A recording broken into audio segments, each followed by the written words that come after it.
Kondisi indera bekti alami penglihatan kabur dan tensi darah naik.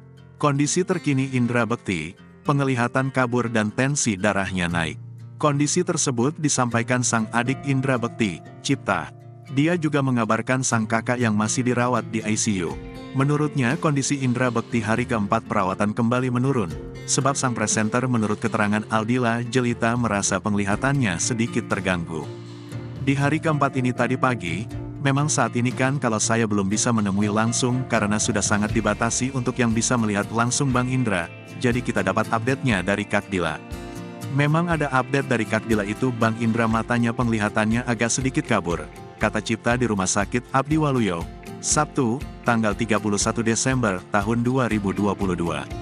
Lebih lanjut, tensi darah indera bekti kembali naik. Kemudian pria berusia 45 tahun itu akan kembali diobservasi oleh pihak dokter pada Minggu, tanggal 1 Januari tahun 2023. Kemudian tensi darahnya juga lagi naik lagi, dan insya Allah besok akan ada observasi lanjutannya dari pihak rumah sakit dan dokter, lanjut Cipta. Jadi kalau untuk itu dari Kak Dila sendiri mungkin belum ketemu dokter ya yang hari ini, hanya keluhan dari Bang Indra yang disampaikan ke Dila, lanjutnya.